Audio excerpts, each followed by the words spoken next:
Bonjour à toutes et à tous et bienvenue dans ce nouvel épisode de Top Catch. Au travers de cet épisode, nous allons revenir sur le dernier pay-per-view de la WWE, à savoir Clash of Champions 2019 qui a eu lieu cette nuit. Là, à l'heure où je tourne cette vidéo, il est 6h du matin, donc le pay-per-view vient de se terminer et on est parti donc pour les 5 choses à retenir de ce pay-per-view. Avant de commencer le top 5, je tiens à citer les autres matchs qui ont eu lieu durant la soirée, donc je n'aurai pas le temps de parler de tous les matchs, c'est pour ça que je veux au moins vous citer les résultats. Premièrement, dans le kick-off, on a AJ Styles qui a battu Cedric Alexander pour conserver son titre des États-Unis dans un match qui a été très court. Ça a été un peu ma petite déception. 4 minutes 55 pour le match entre Cedric Alexander et AJ Styles, c'est vraiment très court. Ensuite, on a Dolph Ziggler et Robert, notre ami Robert, qui sont devenus champions par équipe de Raw, tous les deux en battant Seth Rollins et Braun Strowman. C'était un bon match, un peu prévisible je trouve, parce que c'est vrai que je voyais vraiment très difficilement Braun Strowman et Seth Rollins conserver leur ceinture, donc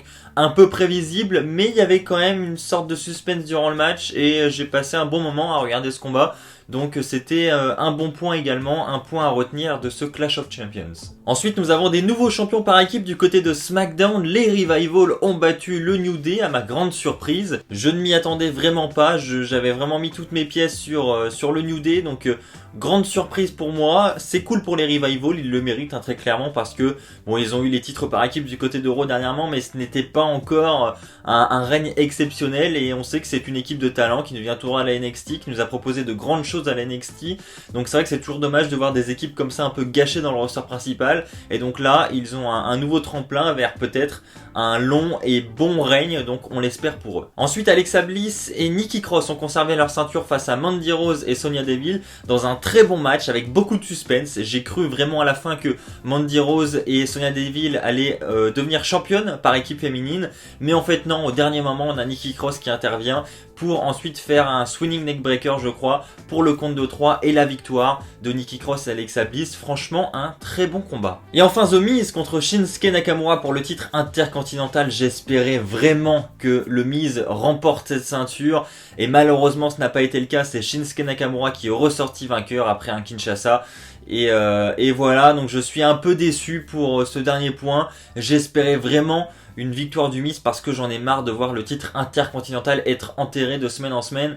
J'espère qu'il va remonter, en tout cas qu'il va ressortir de la surface, surtout avec le passage de SmackDown sur la Fox prochainement. J'espère que Nakamura va apparaître de plus en plus sur nos écrans. On veut voir ce titre intercontinental. Voilà, j'ai terminé. On va donc partir dès maintenant avec le top 5 des 5 choses à retenir de ce Clash of Champions 2019.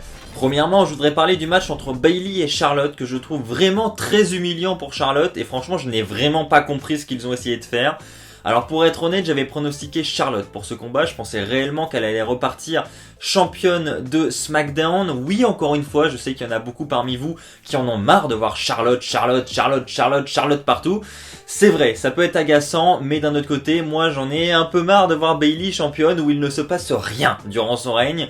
C'est voilà. Alors là, c'est un peu différent parce qu'il y a quand même l'arrivée de Sasha Banks. Bayley a été un peu mêlé avec ce qui s'est passé avec Sasha Banks, donc on a eu un peu d'action. Mais sinon, je trouve les règnes de Bayley à chaque fois toujours très plats, où il se passe rien, et c'est du fait de cela assez ennuyant. Donc j'espérais que Charlotte allait mettre la main sur le titre pour qu'on ait d'autres rivalités par la suite, et que voilà, on ait au moins quelque chose qui se passe du côté de ce titre féminin. Et au final non, qu'est-ce que nous avons eu? Nous avons eu un match très court, qui a duré un peu plus de 3 minutes je crois, donc là déjà grosse surprise, je m'attendais vraiment pas on va pas dire un squash, mais c'est vraiment un match très court quoi.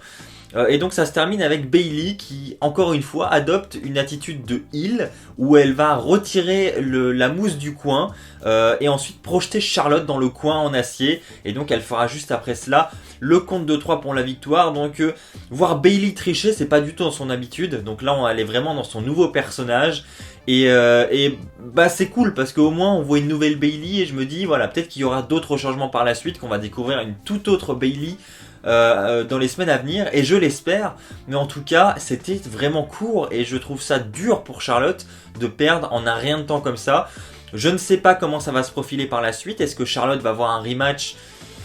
Je pense, parce que c'est pas une fin clean quoi. Enfin je veux dire, elle a pas perdu sur un compte de 3 lambda quoi. Le coin a été enlevé, donc c'est une tentative de triche. L'arbitre n'a pas vu, donc je pense qu'ils vont jouer là-dessus et je pense qu'on aura un Bayley contre Charlotte à Hell in a Cell pour le titre. et peut-être que ça va se conclure par une victoire de Charlotte. Parlons maintenant de Becky Lynch et Sasha Banks. Alors vous le savez, pour ceux qui suivent régulièrement mes vidéos sur la chaîne YouTube, vous le savez, je l'ai dit durant mes reviews d'Euro de semaine en semaine, ce match je l'attendais vraiment très impatiemment parce que c'était le retour de Sasha Banks, elle avait atteint un niveau vraiment inégalable du côté de la division féminine. Excusez-moi. Je disais donc qu'elle avait atteint un niveau inégalable dans la division féminine ces dernières semaines, et donc de ce fait, j'avais beaucoup de hype pour ce match parce que Becky était un peu au même stade jusqu'à maintenant.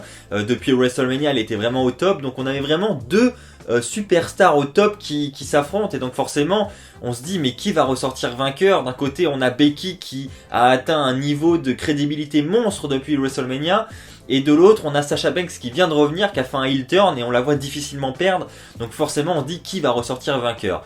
Et bien le doute est encore présent à la fin de Clash of Champions puisque ça a été un match très controversé. Donc en fait on a eu Sasha Banks qui a fait à plusieurs reprises des tentatives de triche en s'emparant d'une chaise, en faisant une petite Eddie Guerrero, en balançant une chaise sur le ring, et pendant que l'arbitre ramasse la chaise, puisqu'elle n'est pas légale cette chaise, Sasha Banks s'empare d'une autre chaise et donne un coup à Becky dans le dos de l'arbitre. Mais malheureusement ça n'aura pas suffi pour remporter le combat. Donc ensuite ça va un peu dégénérer, on a Becky qui va s'emparer de la chaise, qui va vouloir frapper Sasha Banks avec, sauf que Sasha Banks va esquiver, et il se trouve que l'arbitre était derrière. Franchement, très étonnant, l'arbitre qui était là au mauvais moment, le pauvre, et qui se prend le coup de chaise en pleine face. Et donc on a l'arbitre qui est KO. Donc forcément, après, le champ est libre pour s'emparer d'une chaise, pour frapper son adversaire avec. Donc là, ça part vraiment dans tous les sens. Elles vont dans le public, elles reviennent. On a même Becky qui va asperger de mayonnaise notre amie Sasha Banks. Enfin bref, ça dégénère totalement. Les deux reviennent dans le ring et on se dit, l'arbitre est toujours au sol, la cloche n'a pas sonné, donc le combat continue quoi. Et en fait non, on a des officiels qui arrivent et qui séparent les deux femmes, qui les empêchent de se battre, et on annonce officiellement que le coup de chaise de Becky lui coûte une disqualification. Et donc on a Sasha Banks qui remporte le match par disqualification, et donc Becky qui conserve son titre. Alors franchement j'ai beaucoup aimé l'idée que ça dégénère comme ça, que ça parte un peu dans tous les sens, c'était très cool, mais j'aurais pas aimé une fin comme ça. Je reste un peu sur ma fin du coup, et on a envie de voir la suite, c'est ça l'avantage, ils ont peut-être réussi leur coup au final, c'est de nous donner envie de voir la suite de la rivalité, de voir un autre match entre les deux, qui aura lieu pourquoi pas, et je pense d'ailleurs à Hell in a Cell, dans un Hell in a Cell match. Je pense que c'est le plan qu'ils ont en tête, surtout quand on voit comment la rivalité est intense entre les deux avec les coups de chaise etc. Je vois bien ce match dans la cellule de l'enfer. Donc vous l'aurez compris, on n'aura pas Sasha Banks en tant que championne pour le moment, mais je pense que ce n'est que partie remise, et je pense qu'elle finira par mettre les mains sur ce titre féminin. Mais je reste tout de même un peu déçu pour la fin de Clash of Champions. Je m'attendais vraiment, peut-être pas une fin clean, mais au moins qu'on ait une gagnante quoi, pas par disqualification. Donc un peu dommage, mais bon, comme je l'ai dit, c'est que partie remise. Parlons maintenant de Kofi Kingston et de Randy Orton qui nous ont offert une grande prestation cette nuit à Clash of Champions, puisque le match a duré plus de 20 minutes. Je m'attendais pas à ça non plus honnêtement, donc c'était très très long. Bon, on a eu des moments de lenteur un peu parfois, on voyait que les deux prenaient leur temps. Orton quand il se relevait pareil il prenait son temps, enfin il y a eu des moments assez lents, on va pas se mentir, c'était pas un match hyper rythmé, mais j'ai quand même passé un bon moment, il y avait du suspense, j'ai cru jusqu'au bout à la victoire de Randy Orton. On a eu en cette fin de match quand même une grosse domination de Randy Orton sur Kofi Kingston, donc on a Orton qui va faire un RKO sur Kofi Kingston, donc là on se dit bon ça y est, c'est terminé quoi. Et non, Kofi Kingston met son pied dans les cordes. Ensuite on a Orton qui se dit bon voilà, il s'est dégagé du RKO, comment je vais faire maintenant? Il se recule et il se prépare à réaliser son kick dans la tempe, vous le savez comme il le faisait à la bonne vieille époque. Malheureusement pour lui ça sera contré par Kofi Kingston, et Kofi Kingston ensuite lui répondra avec un Trouble in Paradise pour la victoire, et Kofi Kingston conserve sa ceinture. Grosse surprise pour moi honnêtement, je m'attendais vraiment pas à ce que Kofi Kingston conserve une fois de plus son titre face à Randy Orton ce soir. Donc il a battu Randy Orton, bon c'était pas tout à fait clean, à SummerSlam, il l'a battu à Clash of Champions. Je pense que c'est ainsi que va s'achever la rivalité entre les deux. Je pense que nous allons passer à un autre challenger pour Kofi Kingston. Mais quel sera ce challenger ? Pour l'instant, j'en ai pas la moindre idée. Peut-être que ce sera encore Randy Orton, on n'en sait rien après tout. On en saura plus à SmackDown la semaine prochaine. En attendant, maintenant que Kofi est toujours champion, eh ben, on attend de voir la suite et on attend impatiemment de savoir quel sera le prochain challenger pour ce titre. Parlons maintenant de Eric Rowan et Roman Reigns. Alors un match qui sur le papier ne me faisait absolument pas envie et un match qui a duré plus de 17 minutes. Alors je m'attendais vraiment pas à ça, c'était très très long et ça me paraît même un peu trop long pour Eric Rowan. Voilà, je n'ai absolument rien contre lui, mais c'est vrai que dans un ring, Eric Rowan c'est pas non plus exceptionnel. C'est pas le gars le plus divertissant qu'on puisse trouver dans le roster, donc j'aurais pas mis 17 minutes de Eric Rowan dans le pay-per-view, enfin bon. Mais la grosse surprise dans tout ça, c'est la fin du match en fait. C'était un match sans disqualification, donc on a eu un peu tous les spots avec la table des commentateurs, avec une table près du stage d'entrée. On a eu des coups de poubelle, enfin bref, ça a été un peu dans tous les sens. Le coup également avec la perche de caméra, c'est parti dans tous les sens. Mais ce qu'il faut retenir, c'est cette fin de match avec l'intervention de quelqu'un. Non, ce n'est pas Daniel Bryan, donc comme je l'avais dit dans les 5 choses que les fans veulent voir à Clash of Champions, on attendait tous un Daniel Bryan qui devait être présent dans cette carte. Je veux dire, on a Eric Rowan dans la carte du pay-per-view, mais on n'a pas Daniel Bryan, quoi. C'est vraiment tout le contraire de ce que les fans voulaient voir dans cette rivalité entre Bryan et Roman Reigns.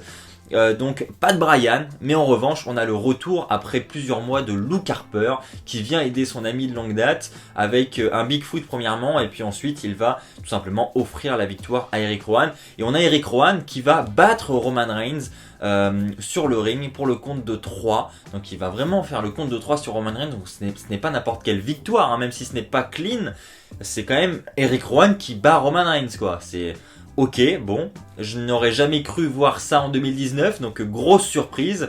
Et donc retour de Luke Harper, mais qu'est-ce qu'ils vont faire avec Luke Harper ? Est-ce que ça va être le retour d'une équipe ? Est-ce que ça va être un clan où Luke Harper va seulement être le manager de Eric Rowan ? Je ne sais pas quelle direction va prendre cette rivalité, je ne sais pas si Daniel Bryan va être de nouveau impliqué dans cette rivalité, ou est-ce que c'est définitivement terminé avec Bryan. En tout cas, cette rivalité est vraiment partie dans tous les sens et j'ai encore du mal à la suivre. Bon, parlons maintenant du main event de la soirée. Nous avons Seth Rollins et Braun Strowman qui, après avoir perdu leur titre par équipe plus tôt dans la soirée, s'affrontent dans le main event pour le titre universel. Et donc on a pour finir une victoire de Seth Rollins. Donc un match qui a été assez court, hein, il a duré à peu près 10 minutes, mais on a eu des spots qui m'ont un peu dérangé personnellement durant ce match, surtout les spots finaux. On a les curb stomp de Rollins, il en a fait 4 pour battre Braun Strowman.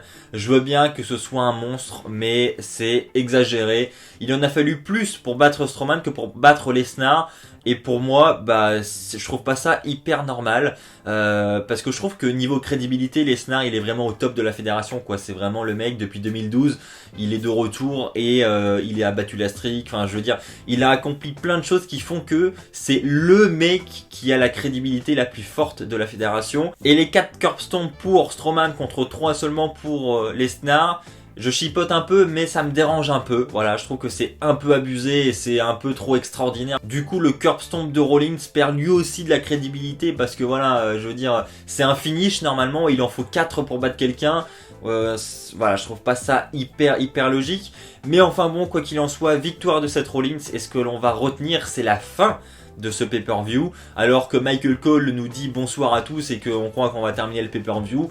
Non, finalement ce n'est pas terminé, ça va interrompre Michael Cole net, et on a l'un des points que j'avais cité dans la dernière vidéo qui est sortie sur la chaîne, des 5 choses que les fans veulent voir à Clash of Champions. Nous avons eu cette dernière chose, à savoir l'intervention de Bray Wyatt après le main event de la soirée, c'est-à-dire après le match entre Strowman et Rollins. On a Bray Wyatt qui arrive, The Fiend est présent avec les lumières qui s'éteignent, la salle est plongée dans le noir, et donc on a cette image avec ce masque, voilà, avec Bray Wyatt donc qui va faire son Sister Abigail sur Rollins, et ensuite il va faire son Mandible Claw où il va étouffer son adversaire, et donc il lance un message très fort, hein. Le message est clair. le prochain challenger de Rollins sera Bray Wyatt. Et donc oui, les rumeurs étaient vraies, on aura vraiment Bray Wyatt pour le titre universel, très probablement lors du prochain pay-per-view à Hell in a Cell. Franchement, le niveau de hype est au top. J'ai hâte déjà d'être à demain pour Raw pour voir comment la rivalité va continuer, comment ils vont mettre cette rivalité en place entre Bray Wyatt et Rollins avec ce nouveau personnage de Bray Wyatt. Bref, il y a plein de questions qui se posent et ça c'est vraiment très cool. Voilà, c'est ainsi que s'achève cette vidéo. J'espère réellement qu'elle vous aura plu. Si c'est le cas, comme d'habitude, n'hésitez pas à lâcher un pouce bleu. N'hésitez pas à vous abonner pour ne pas rater les prochaines vidéos qui sortent sur la chaîne. On est déjà bientôt presque 58 000 sur la chaîne YouTube, donc je tiens vraiment à vous remercier du fond du cœur. On se retrouve très très vite. D'ici là, portez-vous bien. Et comme d'habitude, n'oubliez pas, soyez toujours très très fiers d'être fan de catch. Allez, bye tout le monde.